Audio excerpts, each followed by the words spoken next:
How do you afford to travel in a van full-time? What do you do for money? How do you do it? This is the number one question I get asked on almost all social media platforms, as well as when I meet people in person. Everybody wants to know, how do you afford it? And the reality of it is, I probably make less money than most people in the United States. I do not make a lot of money. I just have way less expenses than most people. But we'll get into that later. Right now, I want to give you guys what I think is the best advice possible. If you're able to do it, the best advice to set yourself up to be able to live the van life.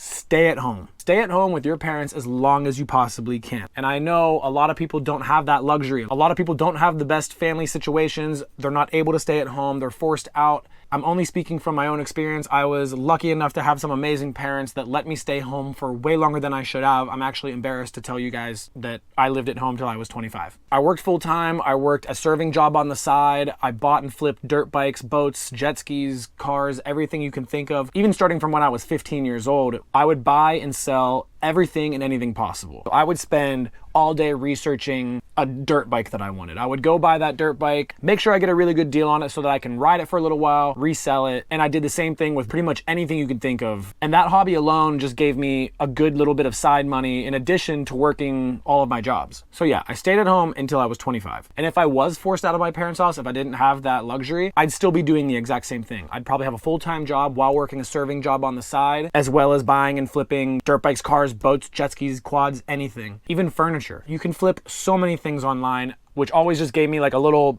side chunk of money that was coming in addition to my full-time job and my serving job. My full-time job, I was not making some astronomical amount of money that is unattainable for most people. I think I started out around $15 an hour and only made it up to like $23, $24 an hour. So I wasn't making any crazy money, but I was doing all this stuff on the side. So I had all these different streams of money coming in while living at home. And when I was 25, I moved out. And with the money I had saved, I put a down payment on a house. I know, not so easy most places on the West Coast, but I'm from Pittsburgh, Pennsylvania, where the housing is way, way cheaper, especially 7 years ago when I bought my house. I bought my first house for $107,000. My closing costs and down payment altogether was around $13,000. Moved into that house, stayed there for about 6 months, and then had the chance to go stay with some friends for free in Hawaii, which yes, again, I know this is a very rare opportunity for anybody, but I went and stayed in Hawaii and I rented out my house. I rented my house out for $1,200 a month and my mortgage was $800 a month, so I was making $400 a month profit on that house. I only stayed in Hawaii for a few months, came back,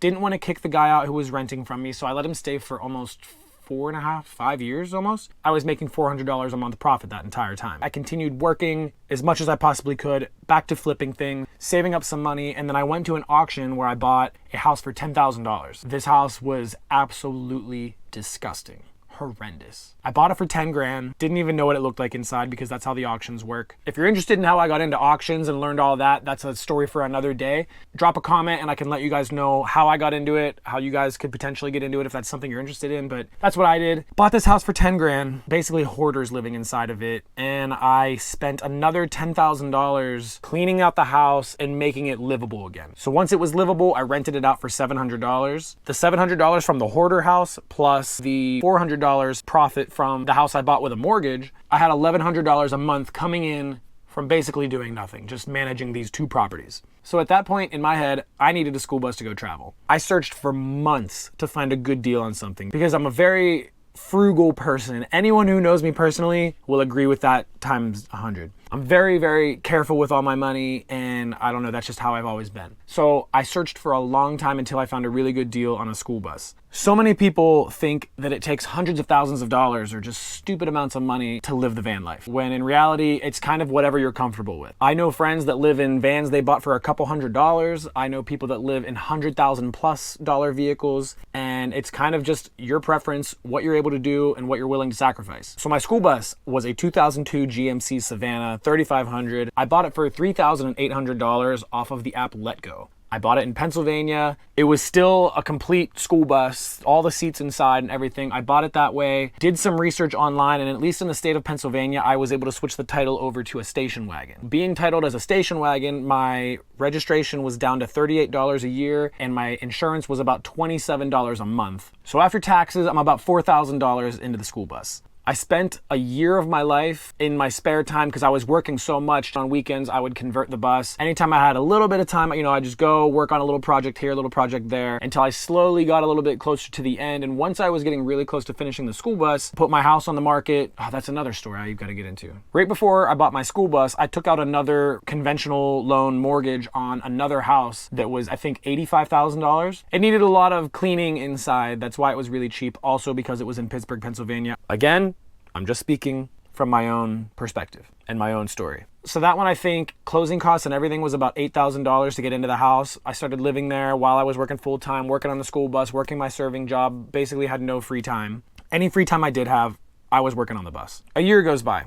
I finally finished the school bus, and as soon as I finished the bus, I put my house on the market. And one of the best parts about real estate is houses pretty much are always appreciating. I bought the house for 80-something thousand, and I think I ended up selling it for about 130,000. So that chunk of change right there helped me out tremendously. I sold all of my belongings other than what I was gonna put into the school bus, and I hit the road. I had no way of making money on the road other than my 2 rental properties that were making me $1,100 a month. To a lot of people, $1,100 a month is not very much to survive. I assumed I was gonna go broke in the first year. I had no idea what my expenditures would be, how much I would actually be spending while traveling all the time. And what I found out from the first year to 2 years was I was basically spending $1,100 a month, around there, give or take, on fuel, food, everything I needed while living on the road. But I was also bringing in $1,100 a month. So I wasn't building any money. I wasn't really losing any money. I kind of was just staying neutral and just living the van life. So for that first year, I had nothing to do other than create content on social media. So I started posting on Instagram way more. I started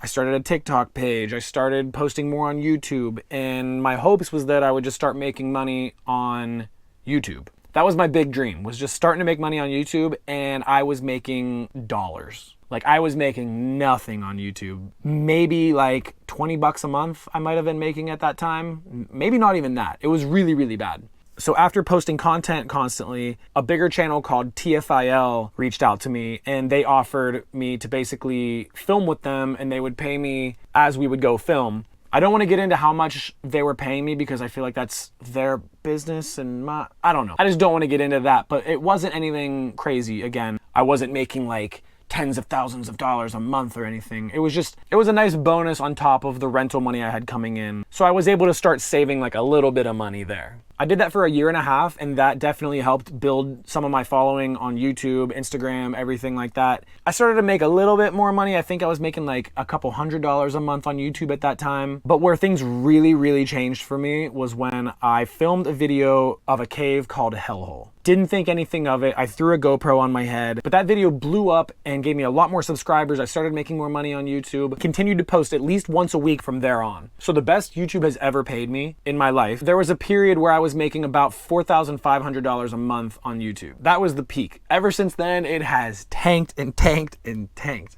It went from over $4,000 a month to $300 a month. So YouTube really wasn't cutting it anymore. At that point as well, I really liked staying on the West Coast, and I hated managing my properties from across the country. Looking back, I wish I wouldn't have done this, but I sold both of my properties. So I had a chunk of change sitting there as savings that I was kind of coasting on. I have no more rental money coming in at this point. Every once in a while, I would get a brand deal from TikTok or Instagram that paid a couple $1,000s, but never anything that was really like life-changing. Just enough to keep me staying afloat month after month, just doing a bunch of brand deals, making a couple $100 a month on YouTube, and the chunk of change from my houses that I sold. I stopped filming with TFIL, focusing on my own channel, so I wasn't earning money with TFIL anymore. My YouTube tanked. My houses were gone, so I really had no income, and that kind of is where we are right now. So at that point, I had lived in the school bus for about 4 years, and I decided I wanted to upgrade to an ambulance. I wanted to switch up to something newer, and I wanted to build it a lot nicer,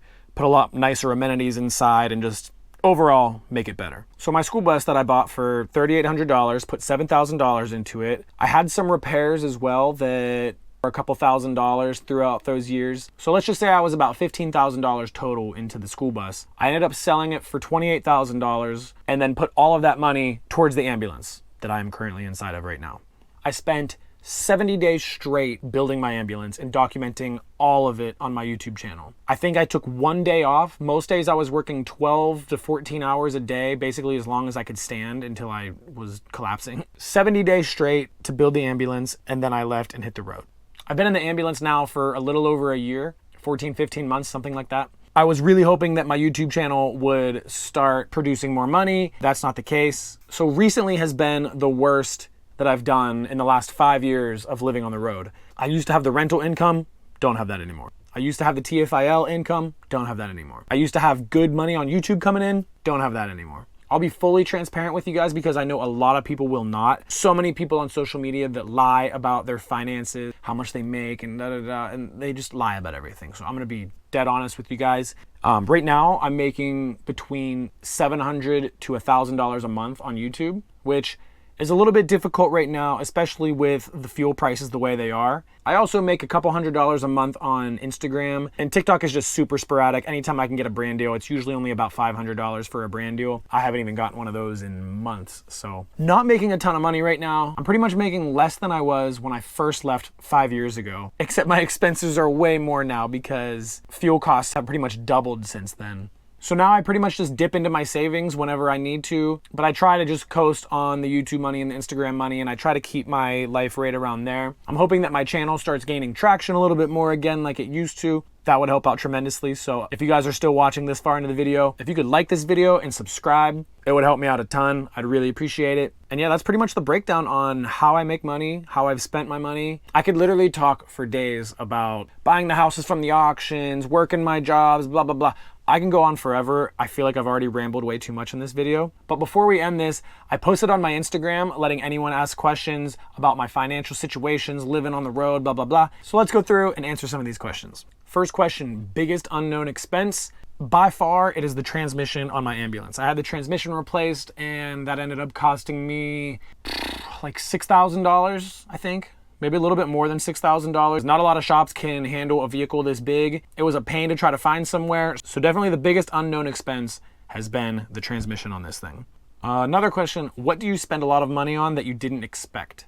That's a good question. Fuel, I expected. I think groceries. Groceries are so freaking expensive. We'll go with groceries because I spend so much money buying groceries weekly. And I'm only one person. What are the pros and cons financially to living the van life? The obvious pro is you have way less expenses. So many less expenses. You're not paying rent. You're not paying utilities. You're not paying all that garbage. Depending on the van, no car payment, none of that. The biggest con financially is not working full time. I feel like sometimes I'm getting left behind because I'm not working. I don't have a consistent paycheck coming in. For me, at least, not working full time or not really working at all other than my YouTube channel and social media. That's the biggest con is like I don't have stability of like being in one place to be working one job, something like that. Another question, how much does it cost to do repairs if needed? Like I said, the transmission cost me about $6,000. 90% of issues that I have, I take care of myself. I'm not super mechanically inclined, but I know a decent bit, but I will spend hours watching YouTube videos on how to fix things myself before I take it to a shop. So most of the time it just costs me the parts and a lot of time, but the transmission, that's not something I could do, so that one cost me a lot. How do you afford gas for that monster of a rig? It's pretty tough. Every time I fill up, I die a little bit inside. It costs about $275 to fill the tank right now in California, but I also willingly drove to California, so I can't complain there. The money to fill up my tank pretty much eats up every single dollar that I make on YouTube, plus more. Should I put money towards a new truck to build out myself or buy an already finished one off the market? I personally would recommend building your own if you have the means to do it. This can go both ways. I recommend building one yourself. That way you know everything, ins and outs. If there's ever an issue with any of your wiring, you know all of that. You can figure it out because you built it. It's just like you know the thing inside and out.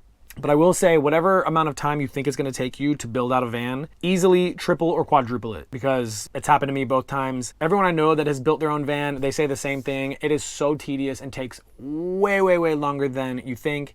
Also, only build one out if you have the means and the tools and an area to do it, because it takes up so much space and so much time and so many tools. On the other hand, if you don't have access to all the tools, you don't have the knowledge to build one yourself, at that point, I would say go ahead and look for one to buy that's already built out and make sure that the owners are willing to show you every single thing that they built in there. Able to answer your questions after the fact once you buy it. Because the people that bought my school bus, I have so much wiring and stuff in there. I offer to help them anytime they have a question about it. We follow each other on Instagram, so anytime they ask me, I'm there to answer any questions about any wiring, anything I've ever done to that thing, which that's how I feel everyone should be if they're gonna sell one of these rigs to a new owner. How many feet picks do you sell per month to afford driving such a mean rig? If I could make money selling feet picks, I would do it. No shame, but I don't. This one's a good one. My typical 3-month expenses. I don't keep track of my expenses at all. I really should, but off the top of my head, I would probably say between $3,000 and $4,000 every 3 months. Similar question, typical amount you spend on fuel a month. Again, I don't keep track of that. I really should start doing that. If I were to guess, I'd say between $600 to $1,200 a month on fuel. It really just depends if I'm staying in one area or if I'm making a long drive to another city, but definitely somewhere between $600 and $1,200 a month for diesel. How much did the ambulance cost to renovate and own? Also the diesel. Already answered the diesel. The ambulance was substantially more expensive than the school bus. I invested all the money from the school bus into this, as well as a lot more to make this exactly what I wanted it to be. And then the cost of the transmissions and any repairs I've done, this thing has racked up to be pretty freaking expensive. I don't want to get into all the specifics on that, I'm sorry, but this one has been pretty expensive. Monthly though, it's not that bad. I titled the ambulance as a station wagon, so my registration is $38 a year. My insurance, I believe, is under $30 a month. I think it's like $27 a month for insurance on this thing. So that helps out tremendously. But then you got the fuel costs. There are tons of places that offer free water to fill my tank. So I've never paid for water. I've never paid for electricity. I strictly just pay for my insurance, my registration, and my fuel. So it's really not that bad. And my phone just froze and died. It'll restart, but it does that about once every hour right now. So that's another thing I gotta get taken care of. And I guess that's a good stopping point since my phone decided to die. But thank you guys for watching. I really hope this kind of answered some of your questions of living on the road and how much I spend, how I did it personally. I hope it inspires some of you guys to do the same. I hope it inspires some of you guys to start putting things in place or plans in place to set yourself up so that way you can go live the van life if you want to. But enough of me rambling. Thank you guys for watching, and I will see you tomorrow for another daily video. Man, I just talked so much. Filming this video, I probably cut out 80% of what I said. So everything you guys just saw was about 20% or less. I ramble a lot. I don't really catch it until I'm like 15, 20 minutes into my ramble session. So I hope I didn't bore you guys. I hope I gave you guys some useful information. All right, I need to go get some food.